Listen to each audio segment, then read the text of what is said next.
Hi, I'm Spiders, and this is part 2 to my guide on using every attunement.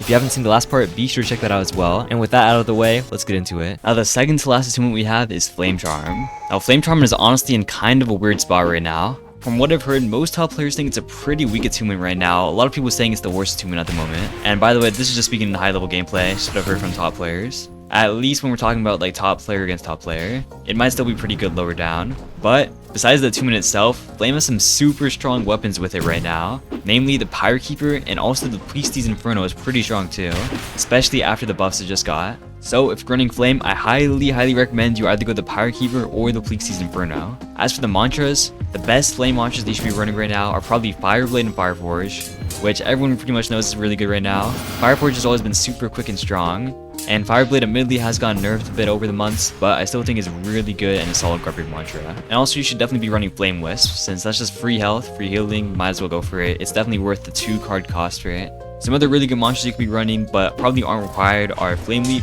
Flare Volley, Ash Slam, Flame Ballista, and Flame Assault, which you can run these mantras depending on what your build is made for and what you want. As for its playstyle, I definitely say that Flame is pretty combo heavy right now, and your playstyle should be based around combos. This is mainly because of stuff like Emperor Flame and the Final Act and all of those explosion talents that make Flame kind of crazy to use. So I think with Flame you can definitely get a ton of damage with combos, and also with the burn damage as well. That can kind of just take your opponent down during combos. So yeah, very good to use combos with Flame, definitely what you should be doing. Flame also has some options for paths such as Azure Flames or Shadow Puppets. And from what I've seen, people use all these paths in different situations, but honestly, just go whichever path you can get with your build you happen to have the stats for. Shadow Puppets isn't really insane right now, and Azure Flames is good, but you can totally get away with not running it, so just do what you can depending on your stats. Next attunement up is Frost Straw. The 2 strongest mantras on Frost Straw right now are, in my opinion, Ice Spikes and Ice Cubes. Now, Ice Spikes, its core strength really comes from the Spike Traps talent, which allows you to kind of place these traps around the map that are super annoying to fight against. This also did just receive a nerf, but it really did not do enough, and it's still super broken. Now basically, you kind of just spam these Spike Traps, and they're just a huge nuisance to fight against. Now you can't parry these Spike Traps, but there's a lot of issues with that. For one, your opponent can try and punish you for trying to parry them, and the benefit you get from parrying them, which is raising your opponent's posture, is really bad since there's a lot of really easy ways to get rid of your posture, especially if using the optimal weapons for ice, which I'll get into later. And another issue with Spike Traps is that they're really buggy, so a lot of the time even if you parry them, they won't even disappear, and it will be super hard to tell whether or not the Spike Trap is actually active or if it's a bugged one that's just lingering there. So yeah, all in all, just a really annoying monster to fight. It'll probably get nerfed soon though, at least from what I've heard. The other mantra that I included in the top 2 for Ice is Ice Cubes. Now Ice Cubes, just by having it active, it applies a ton of pressure, and it's super hard to know whether or not your opponent's going to cast it or not, and you always have to be ready for that, which is really difficult. Besides that, this mantra also has some really annoying tech with it, since you can sort of roll cast this mantra and place it right on top of your opponent instantly, which is extremely difficult to react to. Ice Cubes is also not horrible in combos, so for these reasons, it is also a really good mantra you should probably be running on every ice build these days.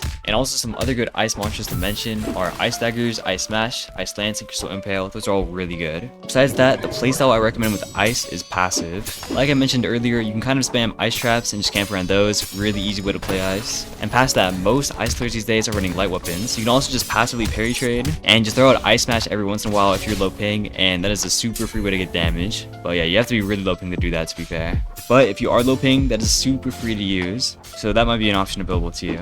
And stemming off of that, the optimal weapons for Ice are basically all light weapons, since they all have really good synergy with some of the Ice mantras, like Ice Smash as I mentioned, or just with the other Ice mantras in combos, which Ice is also pretty nice with. You can also run the Grand Super Skull, which a lot of people have been running these days. A lot of people also consider this cheese, but it's a strong weapon right now with a really nice garbage crit, so that option's available to you.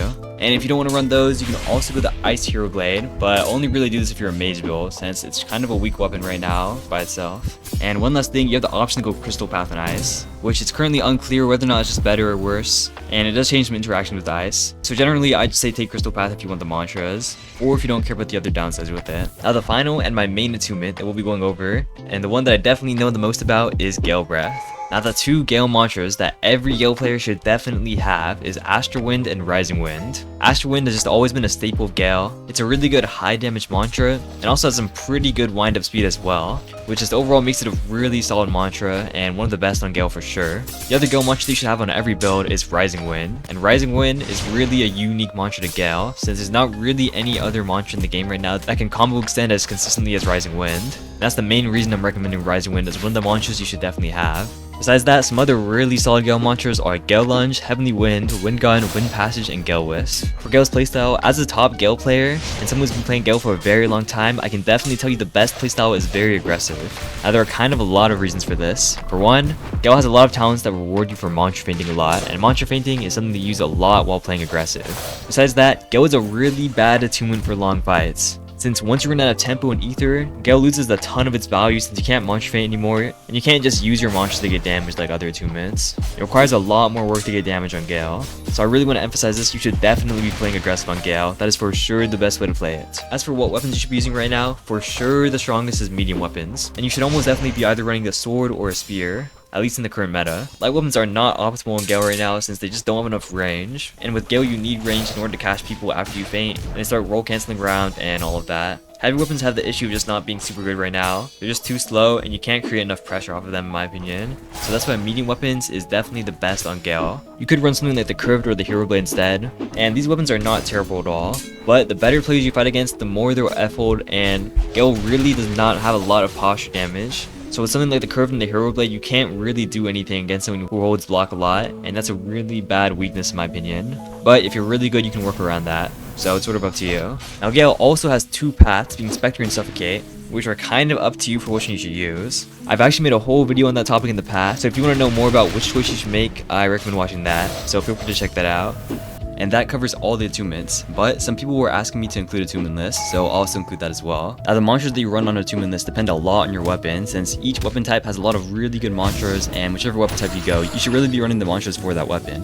One mantra that I think you should probably include on every Attunement-less build is Revenge. Revenge is just a super consistent, really quick mantra that's pretty good in a lot of situations. Besides that, one other mantra that I like to mention is Sky Shatter Kick.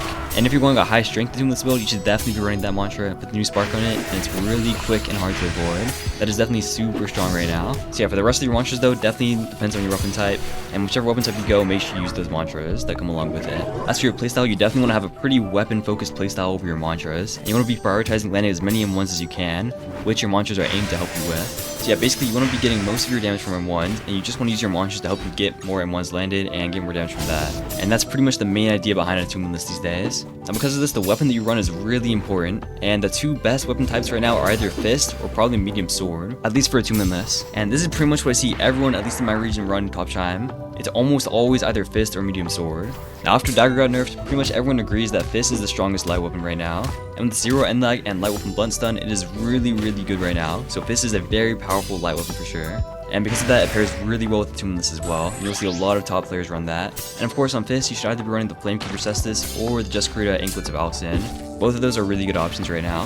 Now if you don't want to go light weapon, Medium Sword is also a really strong option right now. And it's probably the second most common weapon type I see besides Fist right now, at least in top chime. Medium Sword right now is just a really balanced weapon type and has a lot of really strong weapon options for you. But the most common medium swords I see people running on Attunement-less right now are either the Kyrie's Blade, usually with Obfuscation or Stone, the Warden Ceremonial Sword with Obfuscation, or the Allar Katana with Obfuscation or Stone. All those are really strong options, and also the reason I chose those enchants is because you really want to have either high posture damage or chip on a medium sword, since that can be really helpful for pressuring block and making sure that your opponent can't just hold F against all of your attacks. But yeah, overall Attunement-less is a really solid pick right now, and you can definitely reach the top of PvP with that, as long as you're good enough of course. And that was the second part of my guide on the basics of how to use every attunement effectively. If you haven't watched the last part, be sure to check that out as well. Like and subscribe for more top content, and I'll see you in the next one.